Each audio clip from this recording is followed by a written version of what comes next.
Welcome to Metaphysical Soul Speak, the podcast. I'm your host, Elena Fox. Hey guys, I hope you're doing really well in this moment in time, and that whenever and wherever you happen to be in this magical world of manifestation, I hope that you are able to cut yourself some slack. Everybody around you might have moved on faster than you. They might have manifested things faster than you. You perhaps might have had a lot more trauma to deal with as a kid or as an adult.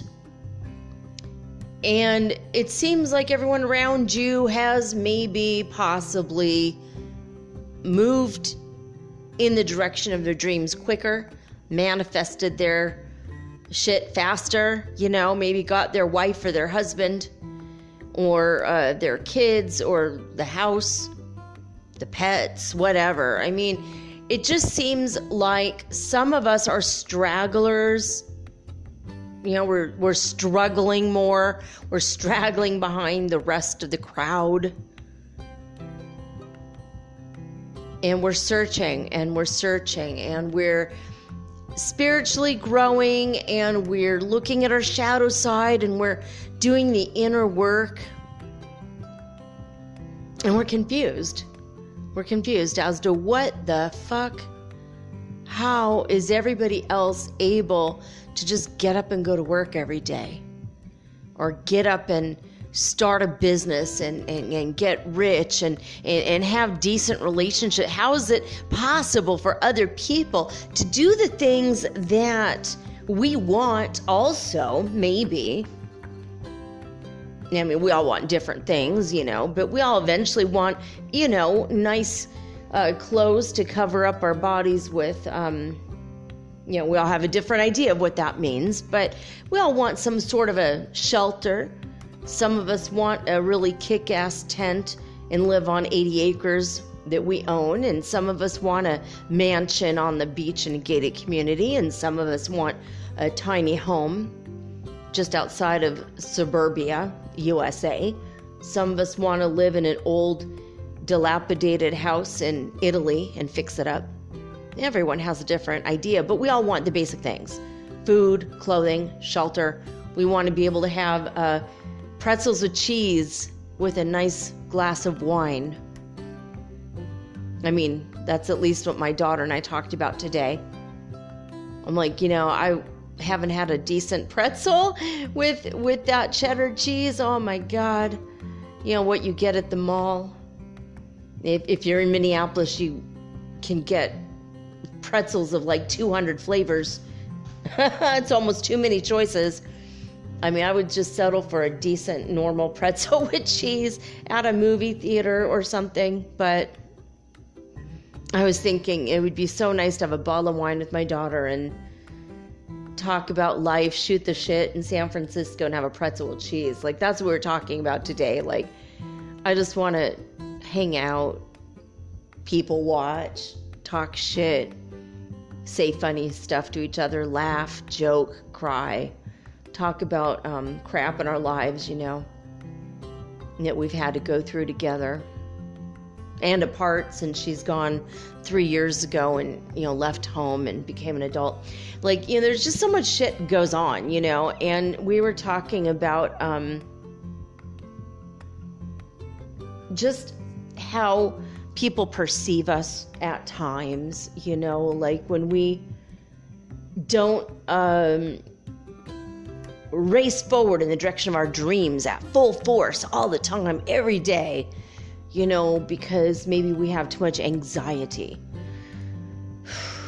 too much trauma we have to deal with, so many things we've got to push through today on an emotional level or on mental health levels. And people don't seem to get it. They don't understand unless they're there with us, right? If you have anything, even if you're on the spectrum and you're, except for being on the spectrum, you're mentally cool and everything's fine, there's still some challenges that you have to deal with. There's still some things that you have to go through. And other people don't totally get it. Sometimes you have to feel right before things can happen correctly for you, and we were just talking about it, and I was like, gosh,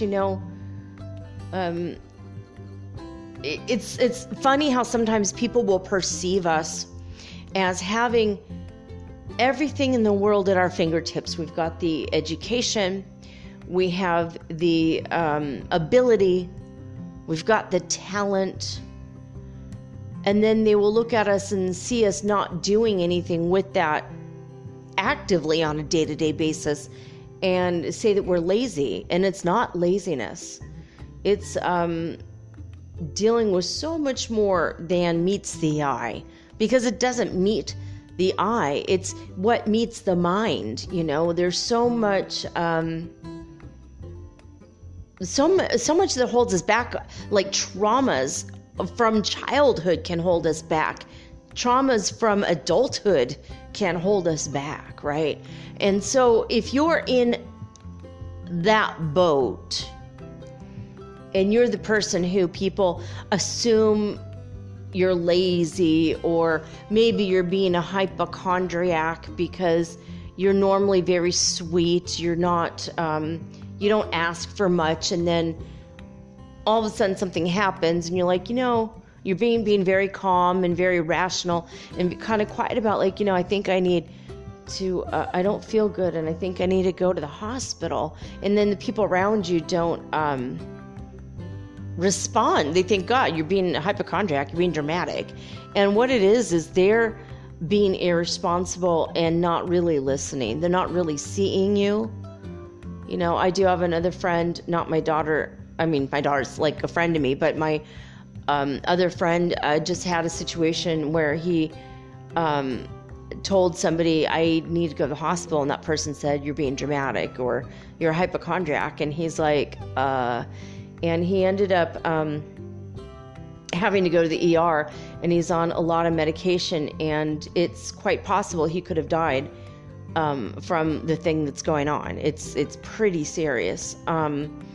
It's a thing that's not normally serious, but it escalated quickly because of the way his body reacted, and he went into anaphylactic shock. So I'm sorry, but when people tell you you're being dramatic, or you're being, a hypochondriac, or they just poo-poo what's happening with you, they're not really being loving or kind or responsive to your needs, and it has nothing to do with you. And it's hard if you've already been through so much shit, so much trauma. It's hard because they don't see you, they don't see what's going on, and that's another form of that. And not being seen and not being heard, it's hard when you are mentally not 100%, whether it's just, anxiety or depression, or, the run-of-the-mill anxiety. That's what doctors say. Oh, it's just generalized anxiety disorder. It's generalized because you don't give a shit to know me on a deeper level to even ask what is causing the anxiety. Some people have anxiety because they want everything now, but they don't have it. So they have shopping anxiety, like, I want to go buy the clothes I need and I don't have enough money and I don't have a job, like that's an anxiety in and of itself. But maybe you don't have a job because you're traumatized, because you're really scared of dealing with people, because you might get emotional around other people, or maybe you are on the spectrum and you're afraid of being touched. You're afraid of being in an environment that's changeable. Any number of things. Maybe you're scared of germs. There's like so much shit that goes on in our minds that other people don't know and they don't see. And then they make these generalized statements that are just bullshit. You're lazy. No, not really, and I could come up with 20 or 30 ways in which I'm not lazy, we say. Not just me, but other people I know, other people I've talked to, and, other like articles and stuff that I've read that people have written about stuff like this. Like, it's just so easy to judge when you don't know, when you don't care to know more on a deeper level. And it's easy for doctors to dismiss us. It's easy for, our friends or our family, especially our family or our spouses, or, just people in our lives to dismiss us. Our parents, will dismiss us. I did mention a few weeks back where my dad didn't talk to me for 10 whole years. And then we all got together as a family. We're in my uncle's backyard having a meal and a beer, we're all just hanging out. My dad said, I don't know why you were so lazy in math. And I'm like, I didn't understand it. I'm dyslexic. And he's like, no, I think you were just lazy. I'm like, no, they did not know in high school that I was dyslexic because they didn't test for it. And in college, I was tested and they said, you're dyslexic. And as soon as I was able to get tested and get help and get everything that I need, and I got the right math teacher, I passed it, I aced it, and I ended up being a math tutor for years. I don't like the higher math, but, like the heavier, like calculus and pre-calculus, I don't understand that shit at all. But every other, like, algebra and geometry, basic high school math, I ended up doing very well in these classes in university. After I knew what was wrong and after I found the right teacher, but we're so dismissed in all these different, things. And I think part of it is our society is, it's dismissive because it wants to be productive. Our society is so productive, in fact, that it's all about the being productive, producing products so that the consumers can be consumeristic. And it's a society that's based on running away from who you are mentally and emotionally. I mean, mentally, not mentally, but mentally and emotionally, we're so racing so far away from ourselves, especially on a spiritual level. We're running constantly. They call it the rat race for a reason. I don't know. Do rats race? Probably. I've seen rats run. Oh God, I've seen a lot of rats in my life. Ugh. Thank God I don't want to see another one.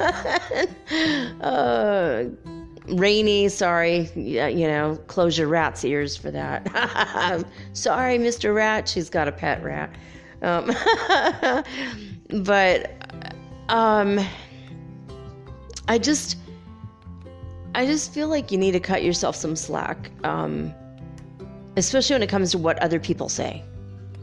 Especially if it's somebody that we love and we honor and we respect, and then in a moment of frustration they disrespect us, and in that moment we still love and honor and respect their opinion of us, and we buy into their bullshit story about us. You're just lazy. You're just this. You're just that.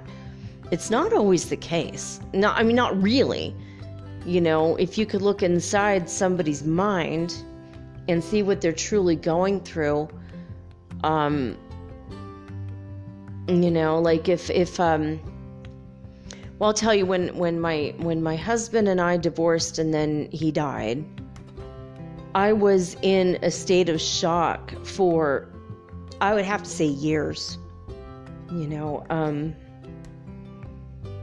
I was instantly, in one instant, I was a single mom, and it was hard. It was really hard, and being homeless in a car for a while didn't help.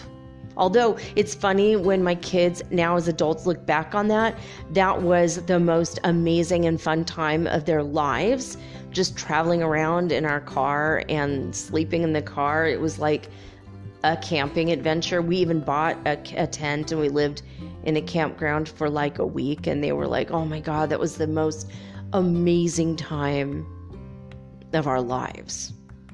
So I'm like, thank God for that, you know? I couldn't find a place to live. You know, I was looking for a roommate situation because I couldn't afford to buy my own, or, you know, rent my own place at the time, not in the Bay Area for sure. And nobody wanted to live with kids, and people are so discriminatory against kids. We walk around naked. We do drugs. We like to drink. We don't think, you know, we swear, we say the F word. I'm like, I swear and say the F word. Well, we still don't want to be around kids. I'm like, okay, so it was an excuse. Because you say the F word, you don't want my kids around. I mean, are you saying the F word? That's like the only thing you say? You know, fuck, fuck, fuck, fuck, fuck, fuck, fuck, fuck, fuck, fuck. I mean, is that really how you speak? Probably not. You know, it's just it was ridiculous just not being able to find a place. And we ended up homeless a couple different times. And that was the biggest reason why. I mean, I contacted, I mean, one of those times I remember contacting so many people. I like wrote down how many, like I did a tick mark every time I wrote a text message or an email to someone. And I contacted 287 people in less than a week. So I was like really busy looking for a place to live, and every single one of them turned us down. And my kids were like, what the fuck is wrong with people? I'm like, I don't know. It was horrible. It was horrible. You know, and I have these just horrible memories from my perspective. From their perspective, they were like, well, at least we're together and this is great. But I remember before all that took place, and we're sitting in this one apartment, their dad had just died, and we had just moved to our brand new apartment. I'm like, you guys, I need time to be alone in my room, and I'm not ignoring you. Come and talk to me if you need it. But, you know, here's your video games, here's, you know, the Netflix, and I bought them a big, huge TV. I made sure it was 2 inches bigger than their dad's TV, because I gotta win, you know? You know, my little bit of competition. I'm not a competitive person, but in that way, I was like, haha, you know, before he died, I was like, I got a bigger TV than you, so screw off. I was so mad, because he had been so mean to me, and he ruined my life, I mean, in so many ways. I guess brain cancer will do that too. Like, he went around telling all my friends lies about me, and everyone stopped talking to me. So he ruined my life in more ways than one, more than just breaking my home and breaking my heart. He broke all of my friendships except for one, who, she didn't believe him. She just thought he's full of shit. She could see through the bullshit. No one else could. It was weird. I had to move away from that town, which is good. I mean, that's the town that burned down. You know, everything happens for a reason, so whatever. But I remember just sitting in my room and telling them I have to be in my room. And I remember thinking, okay, I'm going to go in here and I'm going to grieve and I'm going to cry. And I just sat there and stared. I put like YouTube on, but I didn't put anything on YouTube. And I just stared. It's all I did. And I didn't cry. I didn't feel anything. I just felt numb. I felt emotionally like I couldn't fucking move. And my daughter went through a period like this too, where she just laid on the couch and she just slept. It's all she did all day long. And when her brother and I were asleep at night, she would get up and make food for herself in the kitchen. And I always made her food during the day, but she'd say put in the fridge for me. Like, she was also numb. Like, she couldn't do anything. Like, we couldn't move. We were just so emotionally traumatized by the shit that happened. And you know, yeah, I've got degrees. Yeah, I'm really smart. Yeah, I can manage a business. I could create a business. I mean, if I had not had the trauma, I know I probably would be a millionaire right now. Easy peasy. But sometimes we get behind. We're scragglers in life because the other people who are winning at life are the people that are not fucking traumatized by the shit that happened. So you got to cut yourself some slack. You got to recognize, you know, especially if you're different mentally, if you're differently abled, you show up in the world differently. You don't fit in to this world. If you're on the spiritual path, chances are you don't fit in. And one of my favorite memes that keeps coming up again and again, and people do different artwork for this idea, and then they put the words, and the words are, the reason why you don't fit into this world is because you're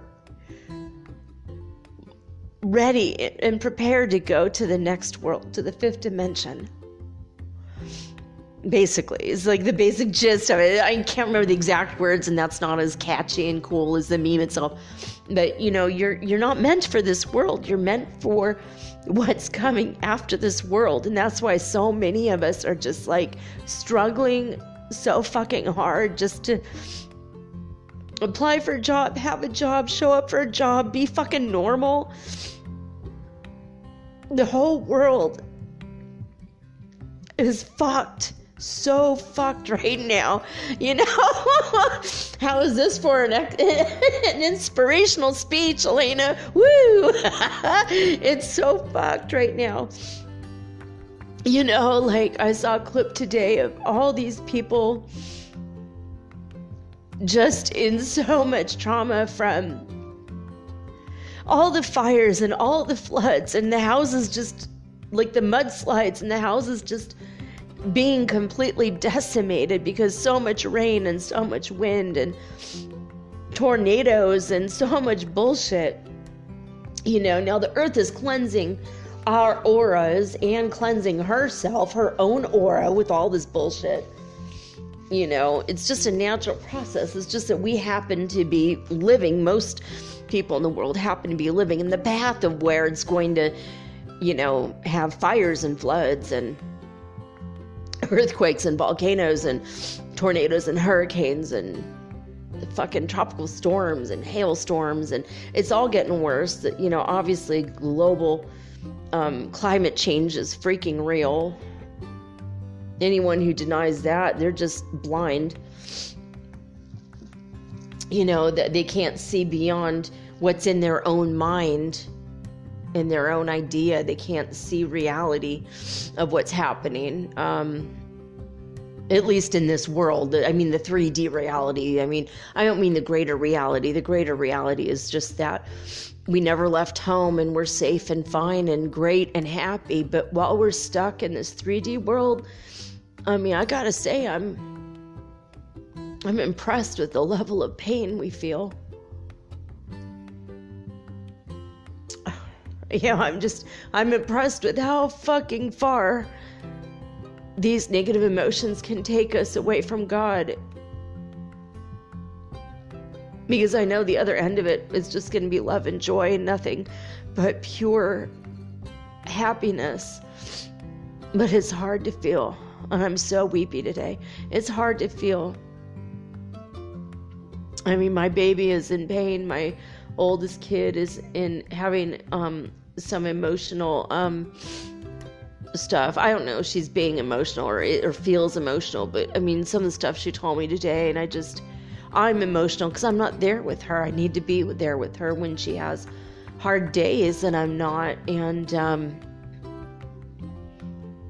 you know, I just feel like if I lived there, she could have just come over and we could have watched a Mystery Science Theater 3000 marathon, you know, and cooked pasta and had wine and baked a cake. And then we could have sang the song, Somebody Left That Cake Out in the Rain, you know, or whatever. It was one of her favorite songs. We used to sing it, and then we would cry, and then we would laugh really hard when she was little, you know. No, and I'll never have that recipe again. It's like such a pathetically sad song. And it's something that we always laughed at and made fun of and mocked. And at the same time, we cried about it too, because we understood the emotion of that. Somebody left the cake out in the rain, and I'll never get that recipe again. I don't know. I don't know if I'm mourning the loss of this world that we're leaving behind. Part of me says, fuck, good riddance, bye. Bye-bye. I don't care. Bye. Bye. See ya. Wouldn't want to be ya. You know, but I'm hurt sometimes on other people's behalf, which it's not my place to be so, but sometimes I feel sad for, not like I'm being pitying or whatever other people. It's not even a sympathy. I think it's more of an empathy. Like, I just feel other people's pain when it matches my own, I think. And that's when that dam bursts and I cry, you know, and I feel like when you're not really heard and you're not really seen and you're not really understood, I think that is some of the most painful shit on this planet, in this dimension, on this plane of existence. When we just don't, you know, we're just trying to be ourselves, we're trying to be real and genuine, and when other people just say you're just lazy or you lack ambition or you're you don't want better for yourself, or you don't have the capability, or whatever it is. And when people say these things, they're frustrated with us because they want us to do what they're incapable of doing, because if they were already having these things, they wouldn't be a vibrational match and be in our lives in the first place anyway. Hello, you know, these people, you know, that are in our lives and they want to do better for themselves. And I think it's their negative self-talk that they turn around and they make it outward and they tell us this bullshit. You know, it's like, God, you know, I don't know, you know, it's just sad and it's hard. I hate the being misunderstood part. My daughter was misunderstood today, basically, without giving any details. She just said, you know, this person knows me really well, and in that moment, in that instant, with what he said to me, I feel like so lonely, so misunderstood. I don't feel that I'm heard. I don't feel that I'm seen. And I don't know what I'm doing with my life. Because how could I, and how could I, me, Elena, how could any one of us spend time with people who don't see us, they don't understand us, they don't hear us, they don't know us, even though they've known us for a long time? It's so frustrating. You know, when people look at us with their rose-colored goggles and they think we're rose-colored. And I'm like, I've been blue the whole time. What the hell is wrong with your eyes, you know? Like, why? I'm green. Why are you telling me I'm red? Like, what? What? It's crazy. When people don't see us and they misunderstand us, it's so, but the thing you need to watch out for, and this is what the biggest message and the biggest takeaway from this little talk here is, when others don't see us correctly, or they gloss over the fact that we might have mental health issues, or we're differently abled, or whatever it is, and then they say that thing, that catchphrase that we might have heard before, and it kind of brings us to a standstill, and it makes us stop, and then it starts our own negative self-talk about ourselves. The biggest takeaway I want you guys to have is that you need to cut yourself some slack, and you need to stop taking in other people's stories about us, about you. When people say you're lazy, and for a fact you're not, you got bad grades in math, okay, whatever. It's because you didn't understand the subject matter, and you would have had the teacher been more, if they had explained it in a way in which you understood, and that is a teacher's job, to explain it in a way that you're going to understand. And if they're explaining it in a way which you don't understand, it's not your fault if you're confused. Some people learn by hearing, some people learn by seeing, some people learn by doing. And if you don't do all those things in the classroom, you're a shit teacher. I'm sorry, but it's the truth, right? I had chemistry in high school, and when I left that class, and I'm going to tell you guys something that a lot of you are going to laugh at because you'll think it's hilarious, but it had me genuinely confused about the nature of the universe for most of my, all of my college career, actually. For like 8 years, this is more than that, maybe 10 years, this is how I thought it was. So when I was like 16 or whenever I took that class, I thought that an atom that is in oxygen is different than an atom that is in water, and like an electron in potassium is different than an electron in water. And I remember thinking that's so fucking vast and wildly confusing. And then when the teacher would say, but if this one loses an electron, it becomes this. And I'm like, but how do all of the electrons change? I don't get it. I don't understand how the protons, the neutrons, how do they change shape, or what are they doing that makes them totally different?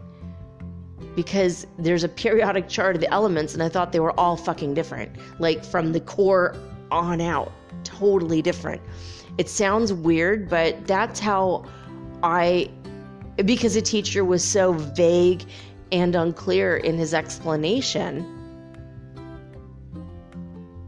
or something. He said something that made me think that. So then when I get to college, and I'm like, well, what about, I got my degree in psychology, and then I went back because I didn't want to pay my student loans off right away. I didn't have a job, that would be, that I would, allow me to pay my bills off. So I'm like, I'm going to go back to school for like a year and try to figure my life out a little more, because, when you're traumatized, you just can't get your shit together. And I had so much trauma growing up, and so much trauma in my life in general. And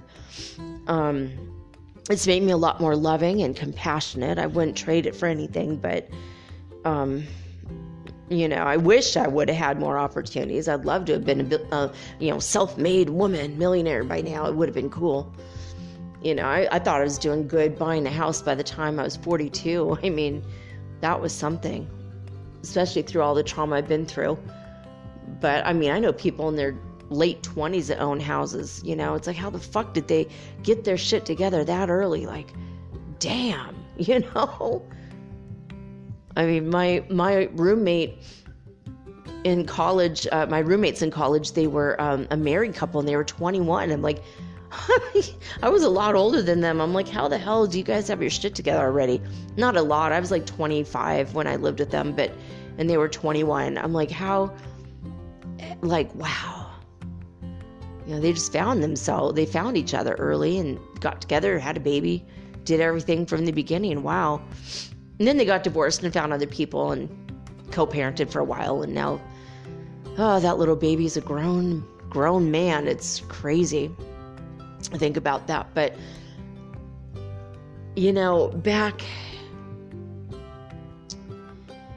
back then, when we all got out of university, everybody had a different reaction to it. And everybody went their separate ways. But some people, boom, got a job selling insurance and now they have a career. Boom, that's it. And some of us were just drifting. And a friend of mine, she just lived at home with her mom until she was able to save up enough money to buy a condo. And she just has an online business, like selling stuff on eBay. But she can't handle being in society, But a lot of us aren't actually built for this rat race type of producer-consumer society. And the biggest takeaway is if you're not built for it and something happens and someone calls you like lazy or unambitious or saying that you're not whatever fill in the blank expectation that they falsely thought you were like, or somehow they don't see you, they don't give credit for mental health issues, that's fucking real, man. It's not like I slapped a label on myself so I don't have to go to a party every fucking week. I don't have to go hang out with my friends because I have depression. Sorry, can't go, got depression, or anxiety or whatever. Like, come on, mental health issues are fucking real, man. And it just floors me that people don't, like, on one level they understand and get it, and on another level they're just like, snap out of it, you're gonna be fine, just do something else with your life, and it's impossible until you get through the trauma, until you work through that pain. Sometimes you just gotta stay in bed all day, and when you wake up, you're drinking wine with your coffee. Some days you're just like, nope, I'm gonna be asleep all day. And when you wake up for that one meal, it's going to be ice cream, and it's going to be a cup of coffee and ice cream, and that's it. And then the very next day you could get up and have breakfast and everything's fine again. Sometimes you got to have those days where you allow yourself to feel the feels and do the things that you need to do. Pamper yourself, cut yourself some slack, give yourself that, you're not always needing to be a go-getting warrior, like maybe if you really are a lazy person and you didn't have a lot of trauma and, but what is the laziness? What is it really? It's not just being lazy. Like, we all have a little bit of that lazy streak. Sure. We want to stay in bed an extra hour because it feels cozy and comfortable. But why is the reason you want to stay in that bed? A lot of times it's because you don't want to interact with other humans. If you're an empath and you're not built for this world, you're built for the next world. It's because you don't want to take on all of their fucking pain. You don't want a whole nother day where you're out and about with all of the other humans that are not cleaning up their emotional messes. They're wearing their hearts on their sleeve. Their pain is evident, and you walk by and you soak all that shit up like a sponge. And if you don't know you're doing it and you don't know how to clean and cleanse that out, it's devastating to go out into public if you don't know how to take care of that shit. If you don't know how to create a reflector shield that reflects people's stuff back to them, they need to own their own crap. It's not up to you to be everybody's fucking milkmaid or nursemaid, nanny, whatever. I'm not your emotional nanny. Walking into public, I feel like that sometimes. Like, I'm everyone's emotional fucking nanny, and I gotta suck up, everyone's pain. And then I've got to, like a sponge, then I got to wring that shit out and clean myself, every time I leave the house. So, like, for example, there are days I don't leave the house. There are weeks I don't leave the house. Is it because I'm lazy? No. I'm trying to avoid feeling everyone's pain. I already got my own pain. My kids, they've got pain, and then I take on their pain, and my friends and family, they got their pain, and I take on their pain, and it's just too much for me to go out of this house and, take on the pain of 30 or 40 other strangers as I pass them on the street or interact with them, in the shops or the grocery store or at the park or whatever. So if you're in the other boat where you get up and you go to work and everything's fine and everything's good, you have to learn to give other people slack, cut other people slack, because when they say they have anxiety, there's a million other things going on maybe in their mind that you don't know about. Maybe they're overwhelmed, or maybe they're afraid, or maybe they had a vision, or they have an intuition that something's not right, something's a little bit off, and they feel a little strange.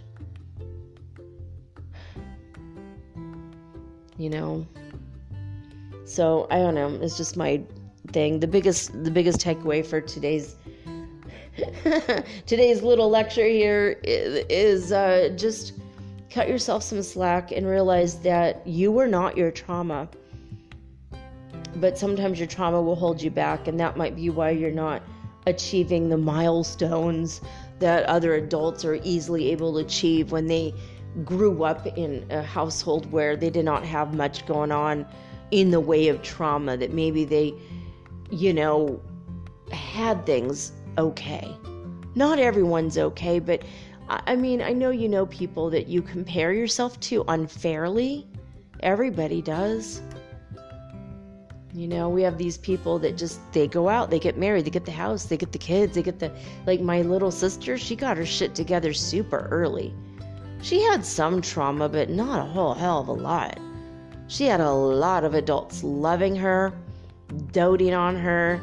I was her big sister. I loved and doted on her. And she has been married to her childhood sweetheart her whole life. Like, they didn't know each other for like 2 years. She comes back with a son. No one wants to ask any questions. We still don't know who his father was, but okay. Might have been a one-night stand. Nobody really knows. She doesn't talk about that. But she's got her husband and her kids have jobs, and they went to school right away, and everything was great for them. And everything's fine. She bought a house, and then she sold the house, and then she moved to the house. But, that's like the big thing in my sister's life. She's got her shit together, and I'm just looking at her like, man, I envy that. And I have the mental things that she doesn't have, though. We're not physically related, so I was adopted. So, I'm on the spectrum. I've got ADHD. I've got all this fucking trauma, tons of pain, and my kids had a lot more than me in some ways. In some ways, no. In some ways, yeah. It's not it's not a competition or a comparing thing, but like my sister, like, she didn't have, like, she wasn't abused. She didn't have any hard shit like that. She didn't have dyslexia, She was fine in math. She's had the same job with the same company since she moved back to California. So that's got to be, oh God, I was fresh out of school. So since 1994 or something. My sister's had the same freaking job since then. Since 1994. I'm like, oh my God. I've been fired from jobs so much. Like, I don't even want, like, I think that might be one reason I don't want a job now. Although I can do it. It's just independent contracting work, teaching English. But it's weird. And, but if you're in the same boat or a similar position as me or other people, where when people give you that bullshit line of you're this, you're that, it's because they don't really understand or see you. Cut them some slack for being fucking ignorant fools. But anyway, or just for not even having the compassion and the love. But you have other things. If you go through so much trauma, it gives you more love and compassion. You are prepared for the next world. All these other fools are going to be lost as fuck. So there it is. That's my message. Hopefully that helped you. I hope you guys feel seen and heard and loved by this, because you deserve the love. You deserve every good thing, and you do not deserve to be told that you're being a hypochondriac, or that you're somehow not good enough, or that, you know, you might feel like a scraggler, but you're not. It's okay. So if you're a little bit behind other adults, it's fine. Not all of us are equipped to do the traditional adulting. And you know why? Is because our society is not even normal. You know, typical, like, society is just, you know, hey, you bathe your kids, you make them food, just do whatever, you know, it's just normal. Hunter-gatherer societies, you know, in the olden days, we didn't even have to pay mortgages or rent. We didn't have cars. You know, we just take care of the animals. You know, you trade a few eggs, get a cow, whatever. You know, I'll give you free eggs for the next 5 years. Give me the cow and 2 horses. All right. I don't know how shit works from the olden days, but you know, it is what it is. I'm a little bummed today because of what a few different people told me, what people have said about them, or what. It's such a bummer to not be heard and seen. That's all it is. But you will be. Someday you will be. You'll be vindicated in the biggest of ways. And in the biggest of ways, you're going to be recompensated. You will get your recompense, as it says in the Bible, actually. Somebody said it. I don't remember who. But you will get your recompense. It's all coming back. Your good karma. Everything's going to be okay. You know, cut yourself some slack, get the help you need, and find the thing that you can do that's not going to put you in an emotionally bad way or a tailspin. And don't accept people's bullshit lies about you.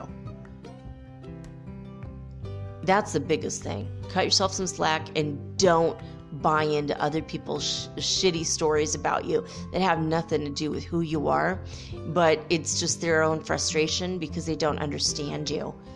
They're incapable of understanding, comprehending, or seeing you, especially if they're not going through the same thing as you. That's all it is, you know. And if they're genuinely abusive, you don't need them in your life. You don't need to buy their stories. You don't even need to, you know, buy anything for them. For them, from them, anything. You don't need anything to do with them.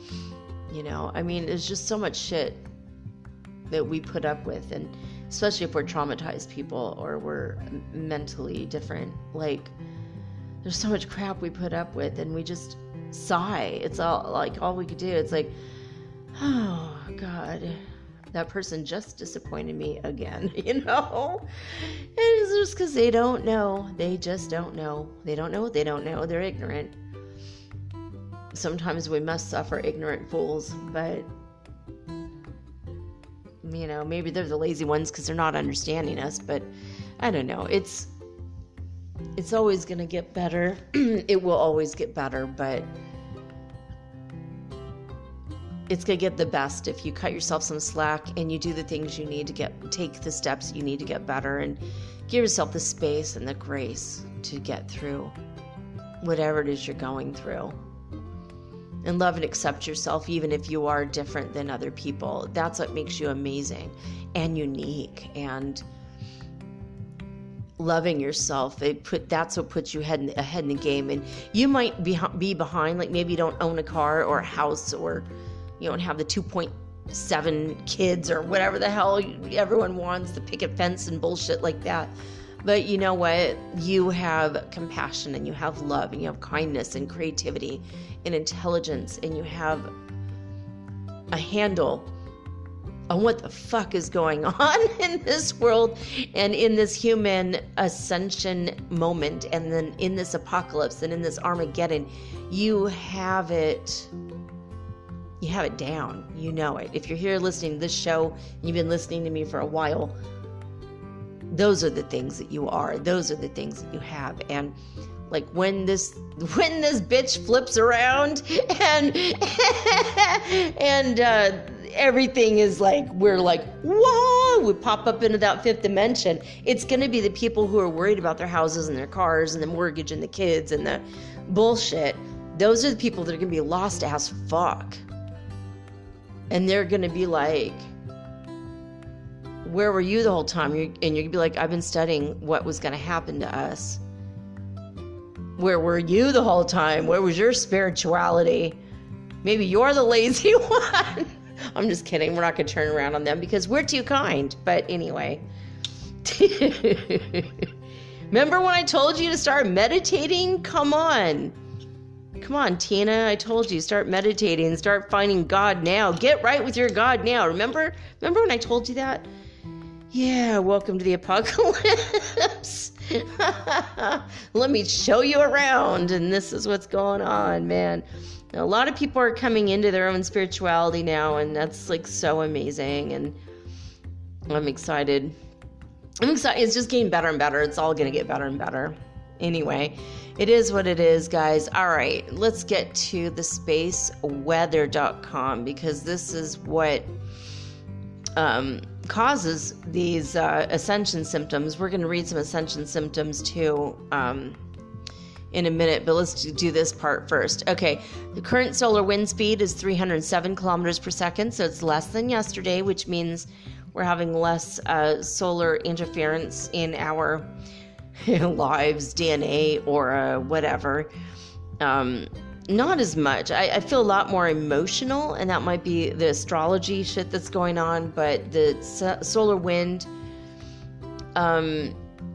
it's weird. It's very slow. It's very dense, and it's still going on. They still say the dense wave of solar wind is still kind of coming around, but it's not that much. I feel like it's heavy, but it's probably us getting out this weepy, cryy energy.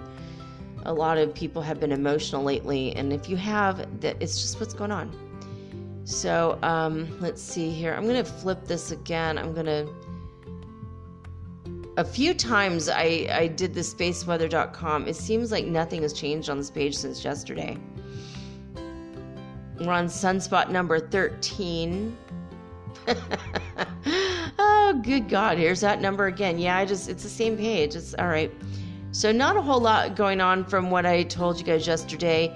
We are going to get on August 6th, the solar wind flowing. And they have not updated the Fireball network thing, which is weird. I don't know why they didn't. Normally they do, but you can't tell me I had 43 fireballs yesterday and 0 today. I don't know. Who's being lazy now, Becky? I'm just kidding. There's only one of you that I know is named Becca that listens to the show, so I'm not talking to you, Becca, by the way. All right, the Schumann Resonance news today, 78 hertz frequency coming out of Italy. Disclosure news on IT. So we're being affected a little bit by that right now. And as far as the Schumann Resonance from 2 days ago, in heartmath.org, this is what was going on. On August 1st, Sunday, at the 2300 hour, California was at 147 hertz frequency. Hofuf, Saudi Arabia was at 106 hertz frequency. Lithuania was at 214 hertz frequency. Alberta, Canada was at 322 hertz frequency. 22 might be an angel number. 322 as well. Any of these numbers can be if you keep seeing them over and over again. 63 hertz frequency is what they had in Northland, New Zealand. And last but not least, in Hulului, South Africa, they had 91 hertz frequency. So I'm going to tell you guys what's been going on ascension symptom-wise, based on a couple people's posts, Naga healing guidance, as well as the Ace of Moon. They always have really good ascension symptom takes on what's going on. You know, it's a good handle on what's happening. And a lot of times I'll go, oh yeah, oh my God, that's, I'm going through that. Or some of them I already went through weeks ago, and I'm already you know, if you're not experiencing these symptoms, it might be coming, or if you've already experienced them like weeks ago, it might be that you're just you don't need to fix that thing. You're accepting the light into your body. You can use, by the way, the cosmic radiation, the solar wind energy to grow yourself spiritually. There's downloads, light codes, and upgrades in that light. If you say, I accept that light into my body, and it will change. It's already changing your DNA no matter what. And sometimes the extremely powerful light bursts that happen and come our way, the plasma is coming our way. And if we are on the spiritual path, we're going to have all these symptoms, right? And it might be what I'm going to tell you in a minute or not. But when you have the symptoms, it's because you're having a little bit of resistance in receiving the energy. But when you accept the energy, you have less resistance and you learn and grow really fast. The insights just come like that, just so fast. So anyway, according to the Ace of Moon, it's all one word on Instagram, this is what she had to say. Full body integration. Now with the inner feminine and masculine body upgrades done, our individual chakras are getting the upgrades as well. Each different chakra will be activated at different times of the day for this process to complete. This can mostly be felt through strong pulsations and heat in the feet, genitals, tummy, heart, throat, forehead, and top of head. That's interesting. I haven't felt any heat except in my heart chakra area, or like right below between that and my belly button. I've been feeling heat in those areas, and sometimes on parts of my back, which is weird, like, you know, behind my spleen. It's like, why is that part of my back hot and the rest of it's fine? It's kind of odd. So remember, Naga has been saying for a week that we're having heat spots. It's really awkward. I mean, weird. It's like, it's like I want to have a blanket on, but not on this one part of my back. It's very, very weird. So she says, the Ace of Moon says, as the upgrades settle in and we prepare for a rebirth, you will be gaining clearer directions and a stronger intuition to take action on certain things to help you align with the new alignment, to pay attention to what's coming, and what's coming through for you.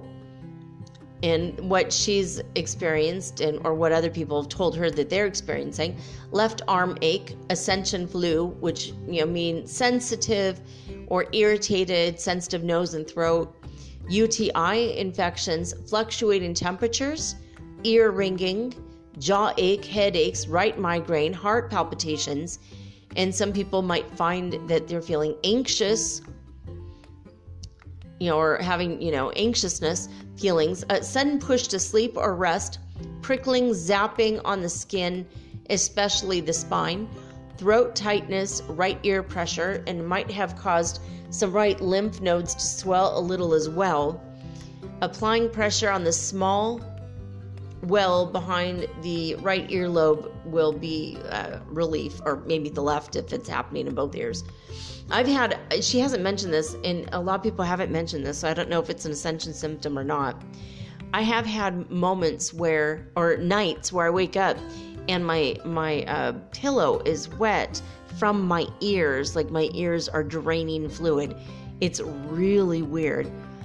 And I told you guys that I when that earthquake hit the other day, it's what woke me up, and my eardrums popped. From the earthquake. It's like, what? Like, I didn't realize that's what was happening. And, I woke up and I immediately sat up, and my bed was shaking, but I thought it's because I sat up so fast, like, whoa, my eardrums popped. So I didn't think anything of it. And it was the earthquake on the border of Peru and Ecuador here, where I live in Ecuador. And, so I didn't feel, it wasn't too strong here, but it was like, it popped my eardrums. It was so weird. It was like a sonic boom. I was like, whoa, not popped, not like, but I've had ear drainage issues. I've had sinus and allergies, and I've been very weepy and emotional. So for me, those are my ascension symptoms right now. But what else? She says, itching and hives. A lot of people have been having hives. In fact, in our Archangel group, we have been talking about that. One of our people has ivy, poison ivy, and one of our people has hives. It's kind of weird, like, whoa. But that, and another person mentioned he had hives recently. So yeah, that's going around. It's weird. Heightened senses and sensitivity, extra sensitive to light and sound. And July might have felt like we're lost in time and space, but as everything settles and starts to come online again, a lot of progress in the physical world will resume. Well, that's good. I really need that. And she's saying, hey, take peppermint tea if the symptoms are intense for you. Make sure you drink lots of water, rest as needed. So there you have it. That's pretty much the same thing for Naga healing guidance. I'm going to resume when this, in the second half. Because I'm running out of time.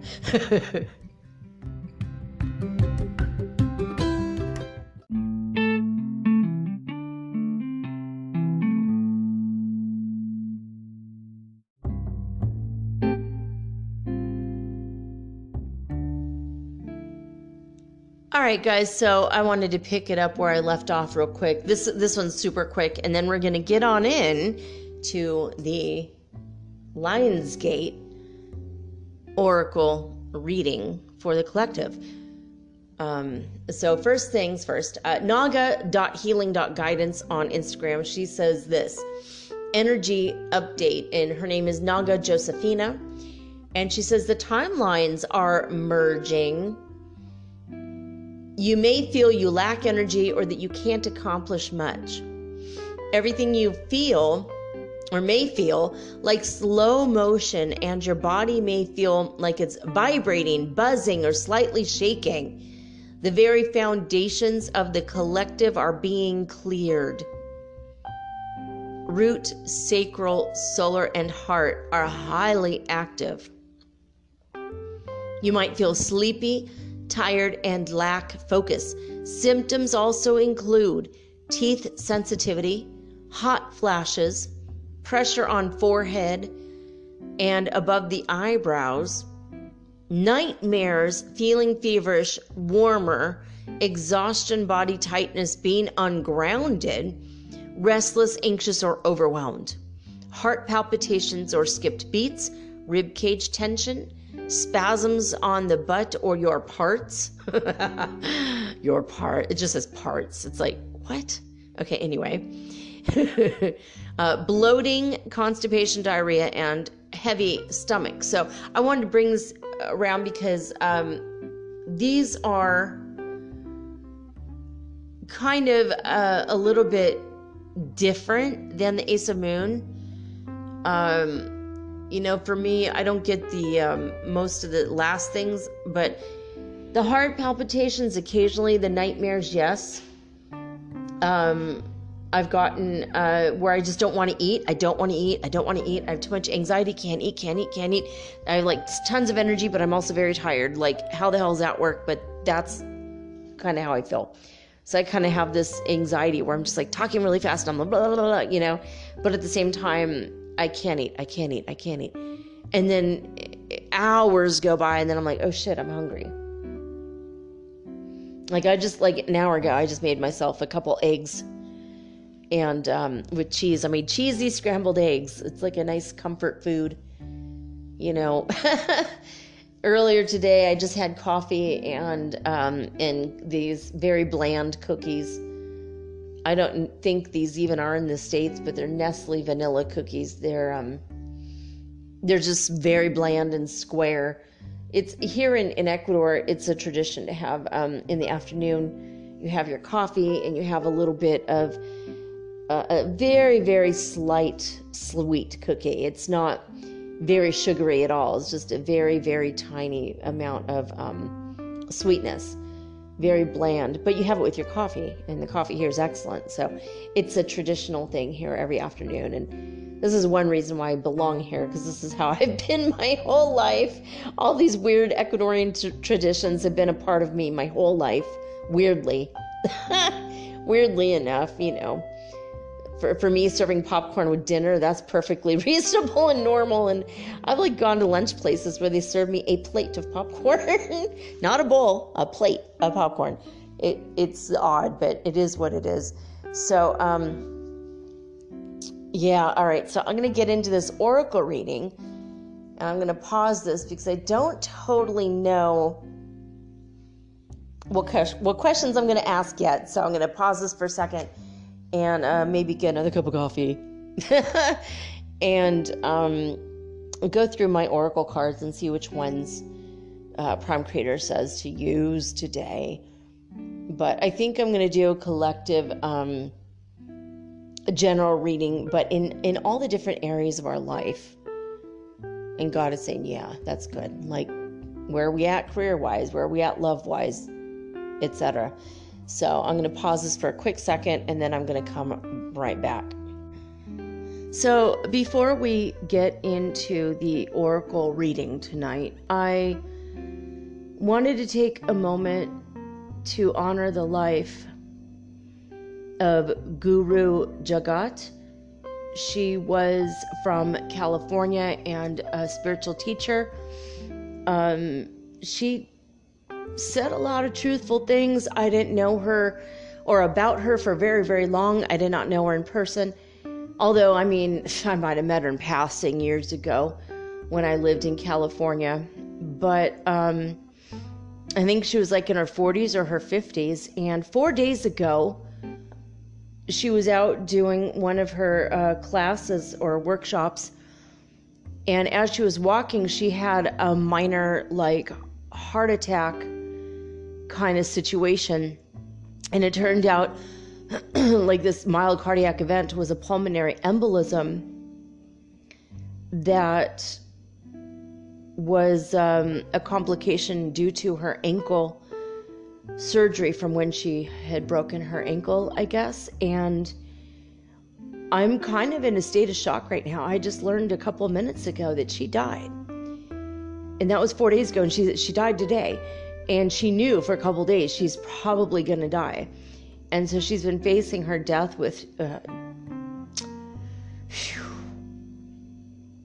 bravery and dignity, and just had a few things to say about death before she died. So it was pretty cool way to go out. And whoever was monitoring her page after she left put a picture and just had, she was born in 1979, so yeah, okay, she was 9 years younger than me. So yeah, she's like in her 40s. And so yeah, I'm just, if you did know who she was, yeah, that's the skinny on that.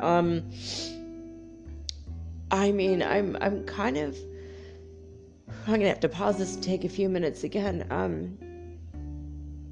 I saw one of her videos a few weeks ago, and I was just like, I don't know. I don't know if I like her or not. I don't know if I like her energy or not. And a couple of things she said kind of irritated me because they were totally true and made me look inside myself. And it's one reason I followed her in the first place, you know, because some of the things she said challenged my worldview and challenged my outlook and made me feel like I needed to hear the information. But damn it, I didn't really want to work on myself today, but she forced me into it with her little post. Damn it, you know. She was just another spiritual teacher out there, like so many of us light workers, and may she rest in peace. God bless her, you know. Too young to die, you know, like really, that's just, especially as we're all progressing towards the ascension of humanity, you know, you'd think that people like her, that she would get the have the ability to ascend as well. And reminds me that, you know, not all of us are going to ascend, you know, we might check out before. And when she decides, if she decides to come back, she'll be in the fifth dimension. We will all if we ever get reborn, it will be in a whole nother section or part of the schematic or a whole nother schematic, and it'll be in the fifth dimension. But I don't know why it's hitting me so hard. And I just feel, I mean, a few years back, man, I had the same surgery, and that it's hit me in a weird way, like, what would have happened to my kids had I died? My God. In Detroit, we lived in Detroit, like that would have been, oh my God, I didn't even know that could happen. Now I'm going to need a beat. Oh. Yeah, for the grace of God go I. Cherish your life, yourselves, your loved ones. It was weird. I was just pausing, and then I answered Archangel Raphael. We were having a conversation. Very interesting topics lately. I might have him on the show maybe next week. We're going to talk about a few cool things. But I wanted to check it out, and I saw a post. It was a little video that this guy was like, what is she doing? He saw his wife coming out of the house. And he's like, it's pouring down rain. Why are you out here? And she's like, because you didn't kiss me goodbye. He's like, well, you were asleep. And she said, I know, but I still need a kiss goodbye from you. And someone wrote underneath, the post that you really do need that kiss goodbye, because you never know when it's going to be the last kiss goodbye. And that came up. And then the thing about Guru Jagat, and I cannot believe that I can't believe she was gone.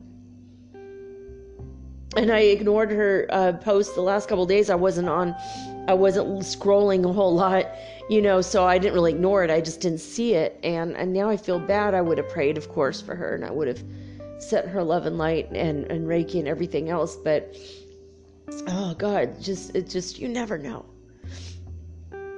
Definitely cut yourself some slack, and love yourself to the best of your ability, because you just never know, when your last breath is going to be. Sorry about such a morbid message, but just remember to have love and compassion for yourself, and love everybody, forgive everybody. Forgiveness is the biggest. Forgiveness and love, those are the biggest lessons on the planet. All right, I'm going to pause this again and get the oracle cards ready. So after you shuffle the cards, when you do any kind of cards, whether it's tarot or oracle or whatever kind of cards you use, I just want to quickly say that you need to give your cards 3 good slaps to knock out any energy that might be left over residually from a past reading. So you just kind of, just like that, like you're, popping down bread or hammering meat, it's just a quick, get that negative energy out or residual energy, because you don't want any bleed over from a reading you did for somebody else, or, just from the last reading, because you want it to be fresh. So just a quick note on that. All right. First things first, besides that, my readings are timeless. So even though my intention was for this Lionsgate portal coming up for basically this week, and the Lionsgate portal on August 8th, which is going to be really off the hook. It's like everything is in Leo. It's going to be nice and interesting. We might have new love, new friendships forming this week. I don't know. I'm not an astrologer, but it's just energy. I'm feeling things are going to shift in a big way. And it's just, the more we get into August, it's going to be more sunshiny news, information about our lives is what I'm kind of feeling or getting. So the first thing, I just wanted what are the 3 questions? Oh yeah. First of all, okay. Yes, my readings are timeless. So if you hear this in 10 years or in a month or, the day after the Lionsgate portal, it's actually you'll have messages for you in this. That's the first thing. And the other thing is, if it doesn't apply, let it fly. I do these readings for the collective, which means thousands of people. And if you're not, hearing what resonates with you, or maybe like 4 of the cards will resonate, but not the rest, then those are the ones for you, right? So it is going to apply, or it is not going to apply to you, but hopefully, more of them will apply than not. But, don't be upset if it doesn't. Just, don't try to make it fit either. You don't go, ooh, that might really be me, but I don't know, and it sounds nothing like me. Just say, you know what, that's okay. This time, this card's not for me. Not a problem. Let's see what the next card holds. Yeah? So, those are the basic things. So, all right.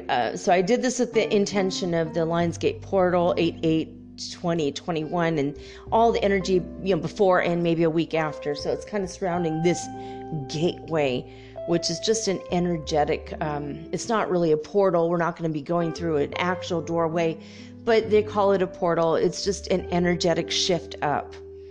I'd like to call it a glow up. And maybe we'll glow on the other end of this. Maybe this is what we're going to do to ascend. I don't know. Maybe this is the week we ascend. I don't know. It would be cool. It's just one more step, one more link in the chain. But okay, so the first deck that I used is the Archangel Oracle cards by Doreen Virtue. She thinks that she was channeling us, and she's just imagining what we would say. And a lot of these things are things that we would say. And ironically, the very first card that flew out of the deck, and I just said in a general way, generally, what is it that the collective needs to know? And the first thing that popped out was supposedly a channeled message from yours truly, Archangel Azrael. For those of you who are brand new to the show, I am the original Archangel of Death. I am Archangel Azrael. I'm the first and original Archangel of Death for the planet Earth. Every planet has their own set of archangels, if they have them at all. I don't know if they do or don't. I'm just, saying that's who I am for this planet. That is my origin story, as it were. Anyway, they got my wings a little bit more right in this one, where my wings are bluish. They're more like black and bluish, kind of. And boy, I feel like I'm black and blue more often than not. But I have like raven-like, almost like a raven's wings, I think. But sometimes I see them as white. So I don't know. It just depends on where I'm at. Maybe, I don't know. Maybe the lighting has something to do with it. Anyway, it says, hello from heaven. So what is the first thing we need to know as a collective? And it says, Archangel Azrael says, which I did not, but I suppose it's how I feel, and I would, but no one actually asked me. It says, your loved ones in heaven are doing fine. Let go of worries and feel their loving blessings. Okay, well, that's not how I talk, and that's not what I would say. And if it was a message from me directly, I would, and you were asking about your loved ones in heaven, I would say, look, they always are thinking about you. They're always looking in on you. They're always checking in on your life. They always wish to say hello. They give you signs from time to time, showing up in birds and the butterflies, sometimes even a bee. If you love bees and a bee buzzes near you right when you're thinking of your grandma, that's probably a message from your grandma. If it's a bluebird and you haven't seen a bluebird in years and suddenly one's right in front of you, that might be your grandpa checking up on you, or one of your relatives. It might even be an ancestor you never met but is related to you through your family tree. But yeah, let go of your worries for sure, because as soon as people pass on, they're happy, man. They get to the other side and they're like, oh, thank God. They feel free.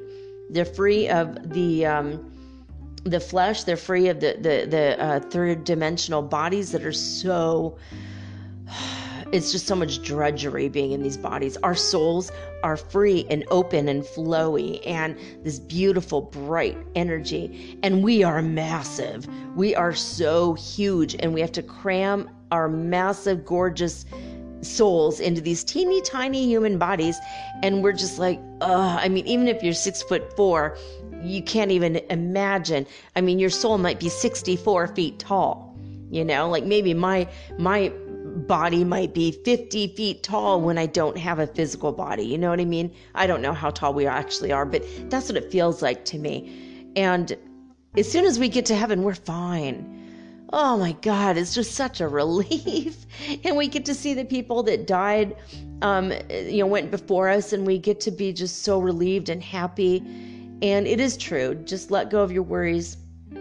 Everyone in heaven, they're doing fine. If they're kind of cocooning and you don't hear from them for a couple years, it's because they're just relaxing and they're getting the royal treatment for real. You know, they're getting loved on by angels and other people, volunteers that come in and give them love until they feel like they've gotten through the trauma of having lived an earthly life, especially if they have a very hard life. And if they didn't, they're fine right away. My friend Amber had some shit going down, but she got up there and immediately just started socializing with everybody like, hey, it's me. Hey, guys, you know. I'm sure she went to see her mom right away, and any of her animals that she had loved that had died probably were there to greet her, you know. That's just how it is.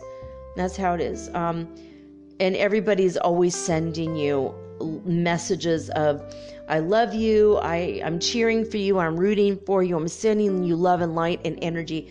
That is always how it is with our loved ones in heaven. Now, the next card also is laughable to me because it says that she was channeling Archangel Raphael when she made these cards. Archangel Raphael is actually my son. In fact, I'm going to see what year. I don't know if it says what year. Yeah. Copyright 2004. My son was 2 years old when these cards cracked me up, because my son was 2 years old when these cards were made. So I know for a fact she did not channel Archangel Raphael for this either. But I do like the messages, and the images are really beautiful. And you know, they're good messages. They're just what you would imagine we would say. She wasn't actually channeling us. But anyway, divine order. This is something we all need to know. And these are just the general question for these three cards are, what do we need to know right now?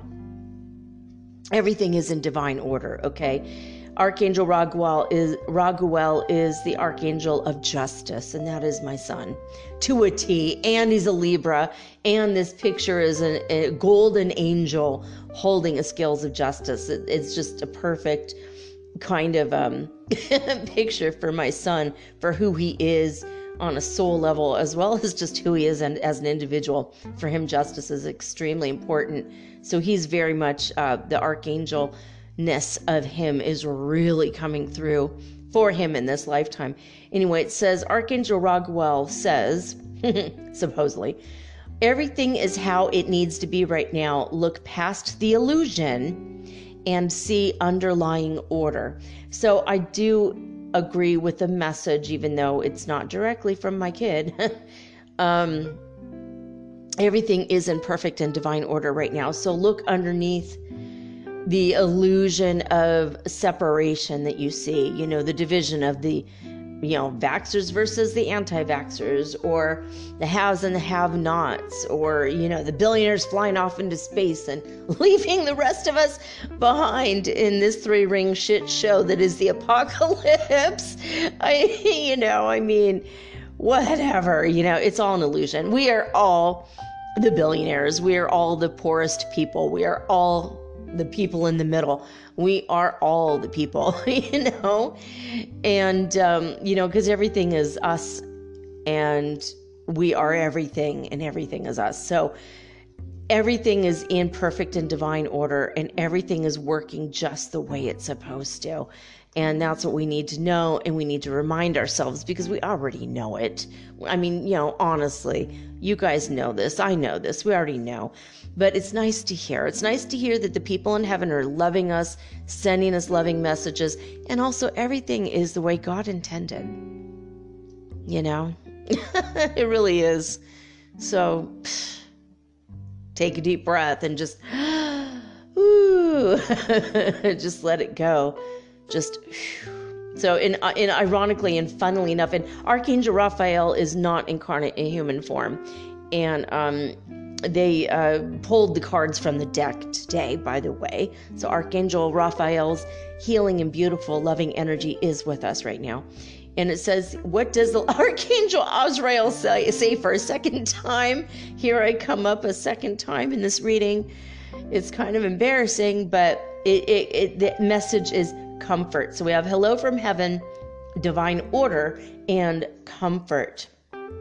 So Archangel Azrael, apparently I said this supposedly. Okay, I didn't really, but she imagined I did. It says, I am with you in your time of need, helping your heart to heal. So bringing you guys comfort. I hope that my show brings you guys comfort, and you can always direct message me. Mermaid Girl 888 is my Insta name. You can just look me up, Elena Fox Starks.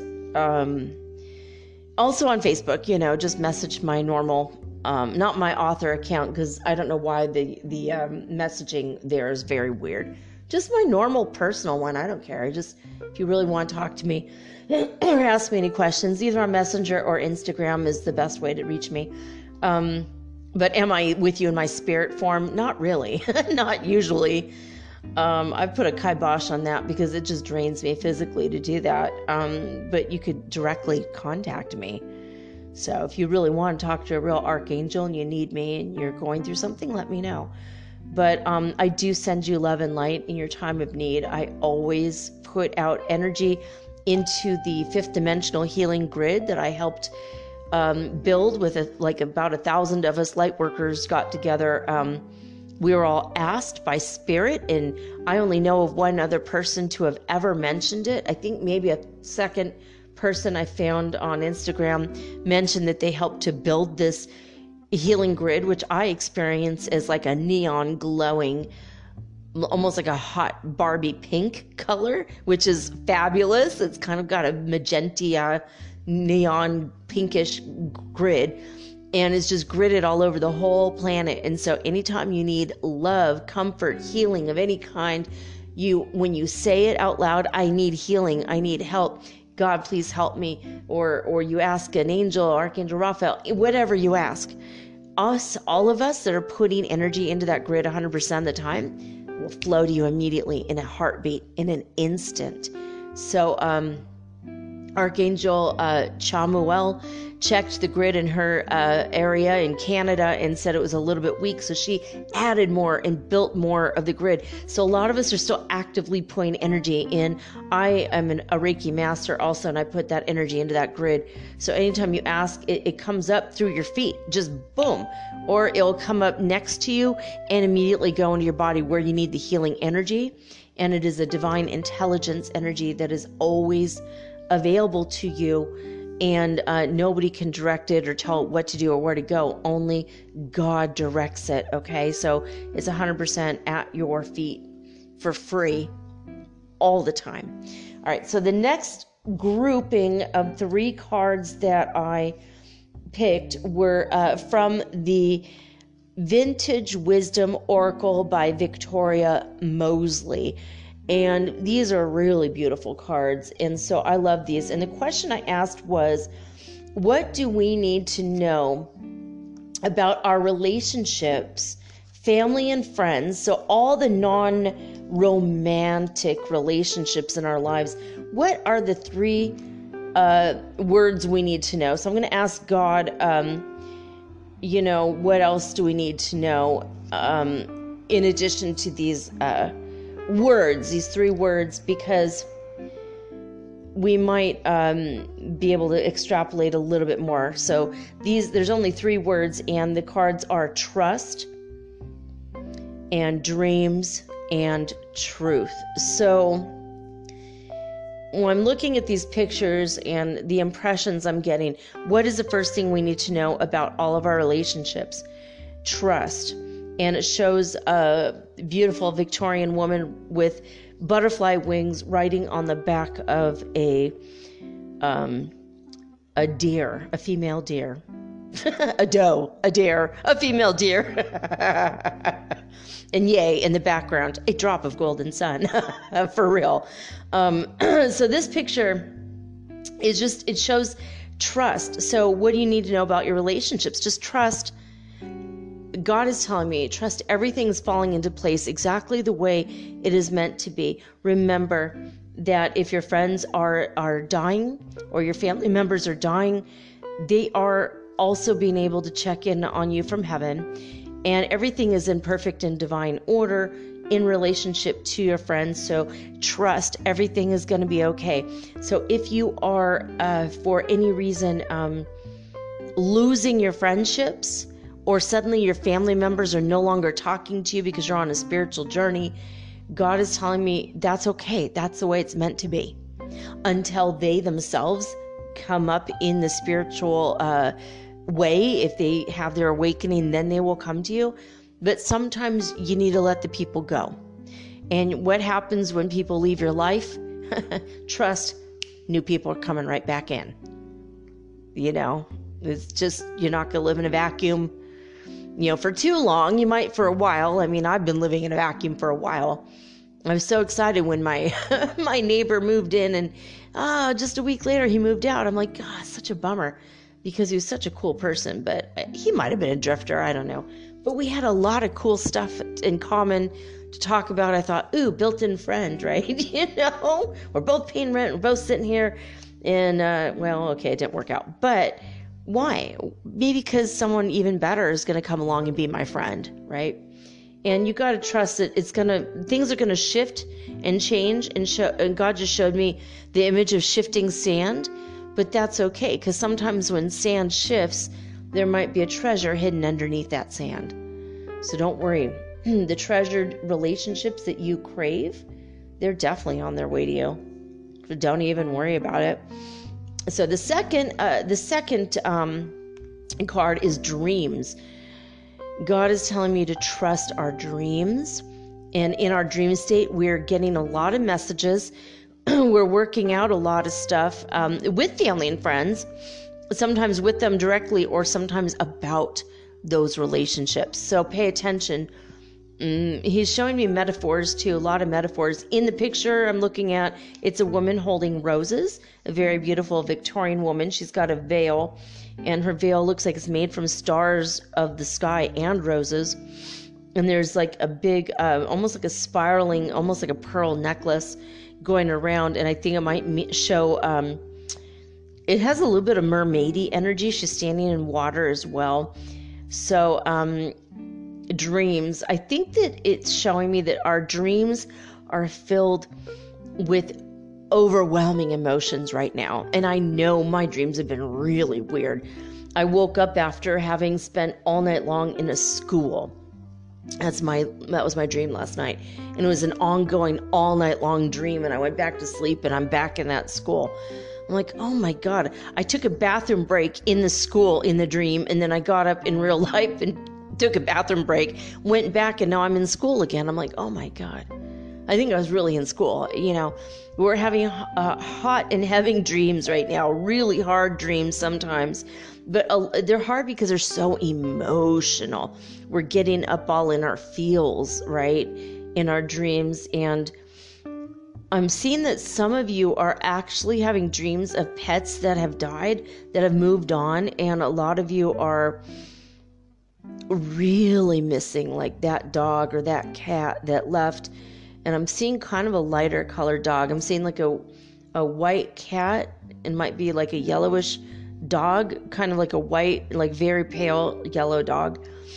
And I'm seeing those images. So some of you are actually mourning the loss of pets in your dreams, like maybe pets you didn't think about for 20 years, and now all of a sudden here they are, and you're like, oh man. And that's okay. The pets, can also contact you from heaven. They do go to heaven. They are there. All the animals go to heaven. I mean, even the polar bears and the serpents, like all the animals go to heaven when they're done here also. So just for the record, so any animal, no matter if it's a ferret, a bird, anything, a parrot, anything, like your animals love you, and they do have the ability to contact you from beyond the veil, as it were. But your dreams are emotional, and God is but in relationship to your family and friends, your dreams are revealing secrets, and they are revealing to you the truth of where you stand. And I'm getting that, and then when I'm looking at the very next card, literally is the truth. Literally is the truth. So and it shows a picture of an eye in a circle above two women that are identical twins looking at each other. They have the swords drawn, but the swords are behind them. So as far as your relationships are concerned with your family and friends, non-romantic relationships, the truth is coming out. You are being mirrored left and right, probably why you're getting such intense dreams. And you have to trust the process of this. So the truth is, okay,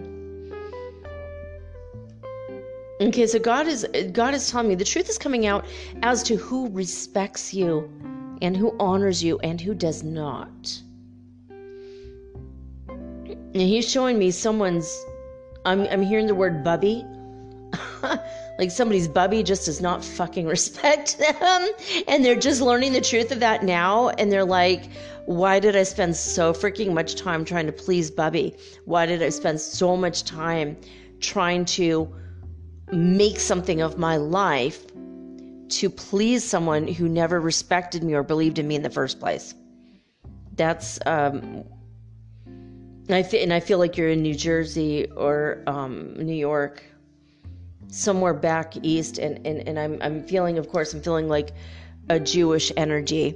So maybe you're Jewish, or you came from a long line of people that were into the religion Judaism, and I just feel like a judgmental old grandma is just kind of has been your driving force in your life, and you're like so grateful for her because wow, you've really made something of yourself. But you just found out recently she's just not pleased with you at all because she doesn't give a shit, and she never did.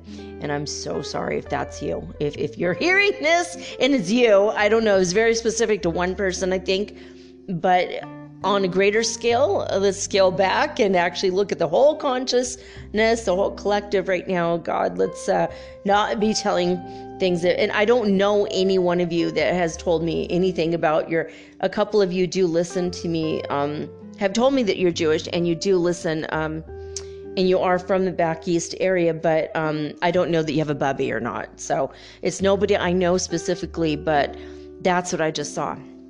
But the truth is, so this is also,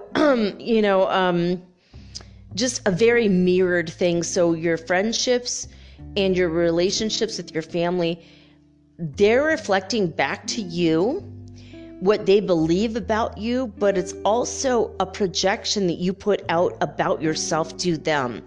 And God is telling me what that is right now is, so you wanted to be a specific way to your family. This is specifically family relationships right now. So you wanted to look a certain way to your family.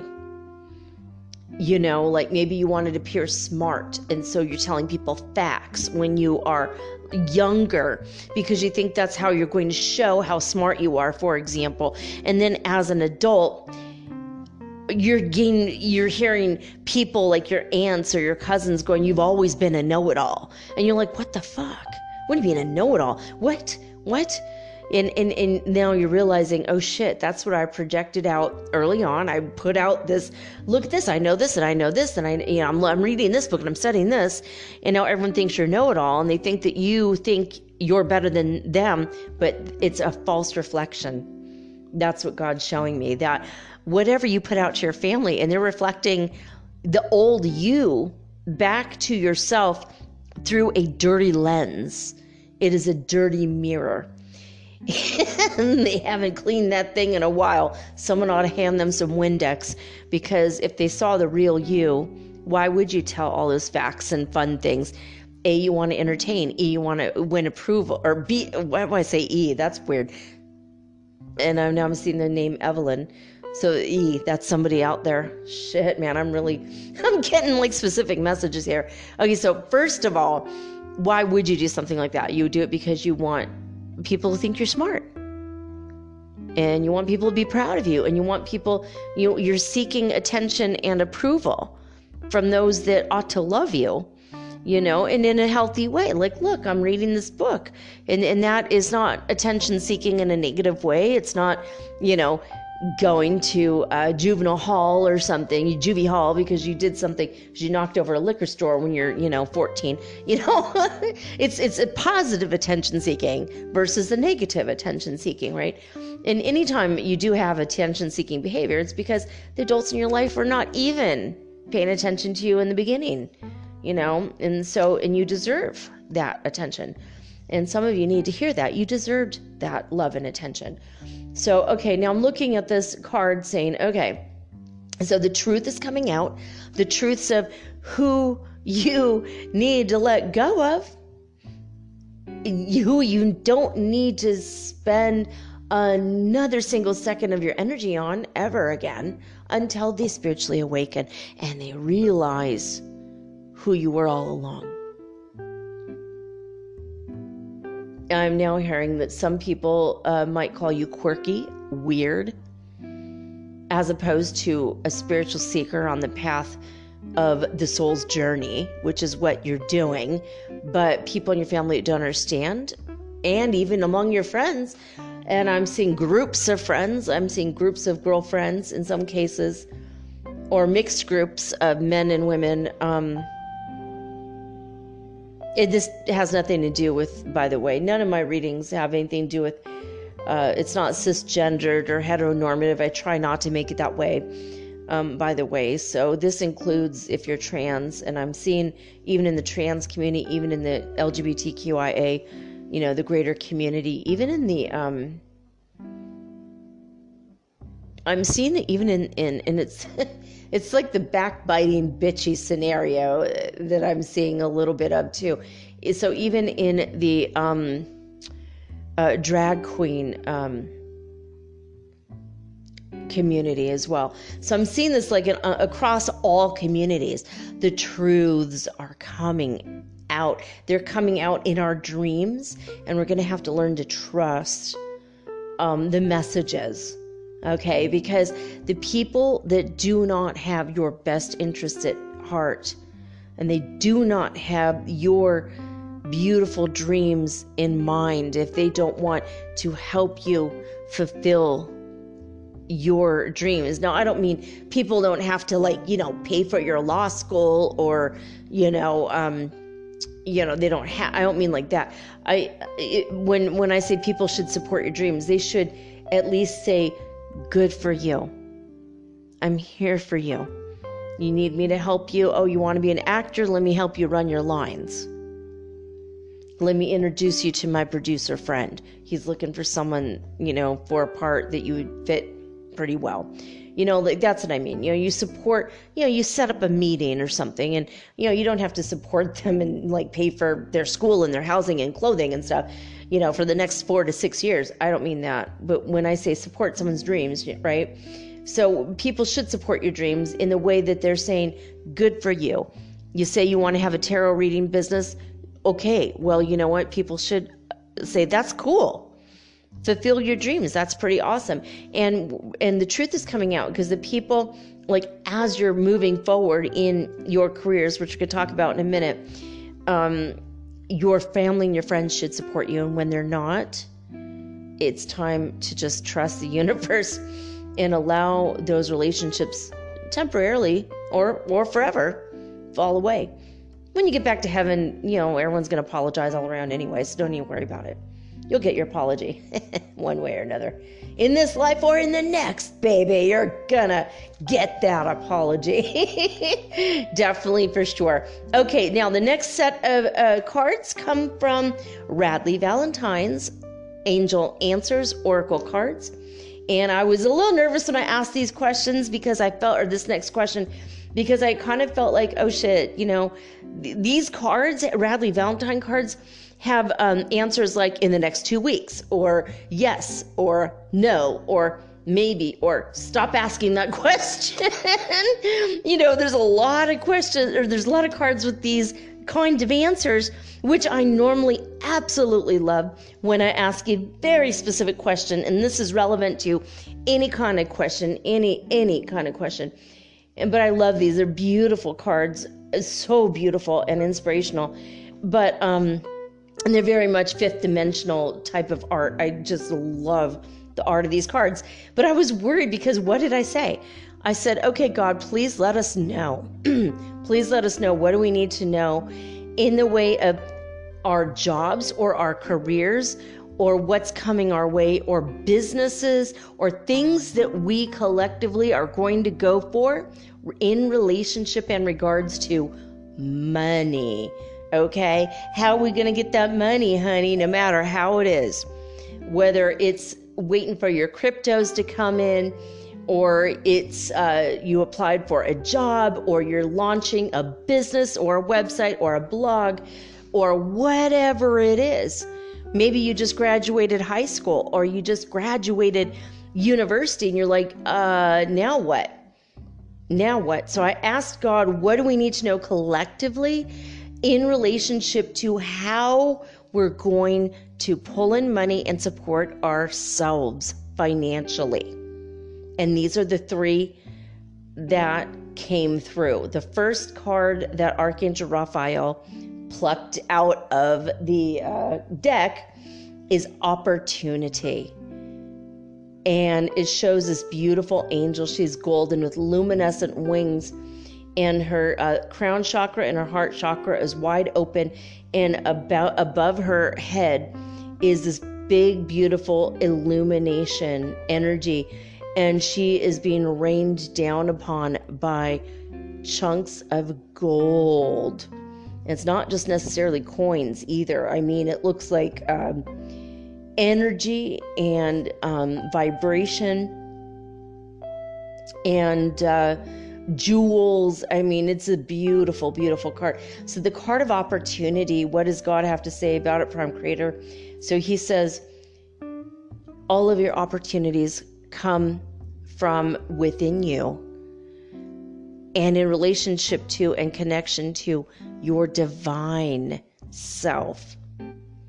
But the opportunities are coming your way. If you're seeking it, it's on its way. And I'm hearing in 1 to 2 weeks for some of you, 2 to 3 weeks for some of you, and in about 3 to 4 weeks, more like 4 for some of you. So the opportunities you're seeking, it's coming your way. No matter whether it's a job offer or a career mover where you're just be like, holy shit, this is it. You're going to get a call. You're going to get that big break. It's on its way. The opportunity is going to present itself for you. So for your best, highest good, pray for that opportunity to come and that you may recognize it when it does. Say yes.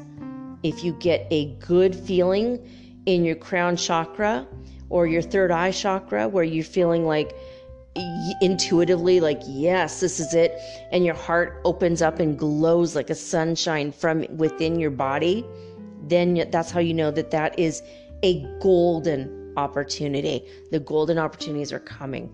The second card that I got in this is, what do I do? What do I do, right? This career, this job, this, what should I do? And you feel maybe if you've been hesitant about completing the applications like I've been, like, I don't know, I just feel like it's right, but there's something a little bit not right and I don't know what to do. I'm going to force it, but I'm still like, I don't know. Meditation brings answers is this card. If you sit still and you allow that communication between you and divine, it's going to happen. Ask God, ask your inner guidance, ask Prime Creatrix, Goddess, ask the Great Spirit, what do I need to know regarding whatever it is, and that meditation is going to bring your answers. You could even say, what would it take for me to make $500,000 to buy the house of my dreams? And then be quiet and still within and see what happens. Those answers are going to come. Meditate on it. Close your eyes. Look at your third eye. Turn your physical eyes upward towards your third eye. Sit still with your spine as straight as you can. If you've got scoliosis, don't sweat it. God's got your back. God's always got your back. Even if it's a little crooked, God's got your back. So it's still going to work, okay? But you can even lay down in bed if you don't feel like sitting up, if it hurts your back or whatever, and just sit. Sit with it for a minute. Just breathe. Feel the now moment. Be there. And God says, be there and you will be square. It's going to be squared away what you need to do for that money, for that opportunity to come. Meditation is going to bring your answers. Where do you go for the opportunity? It's going to come to you, but maybe you have to go to it. Where do I go? Meditation brings the answers. The next one, now what do you need to do? Okay, so an opportunity is coming your way. You don't know what it is. What is it? What do I need to do? Meditate. It's going to bring your answers. And then the third card in the series of this question as to what do we need to know about our career right now? Remain positive. That's it. Remain positive. It's a glorious angel filled with beautiful energy coming from the third eye, using again your intuition, the crown chakra and above, and the golden sun light is just going to pour out of you if you're positive. And it shows this angel with abundance. Now, this is not a deck about money, and yet here's 3 cards that have, even the meditation brings answers on either side. I guess maybe all these cards might have on either side, they might have golden energy, possibly, but I didn't notice this before. But all 3 of these have the sun coming from above, coming down. So it's a portal. The sun's a portal for God's love and energy. It's also from inside you, from inside your chest and your heart. So remain positive. It is coming. This angel is holding what looks like a bunch of universes and stars and jewels and gold in his hands. And it was related to the opportunity card, it looks like to me, a little bit. There's some emerald green, so that to me shows healing. The meditation card has like a cobalt blue in the background. So that does mean bring your intuition A game. And the opportunity card is all filled with gold, absolute gold.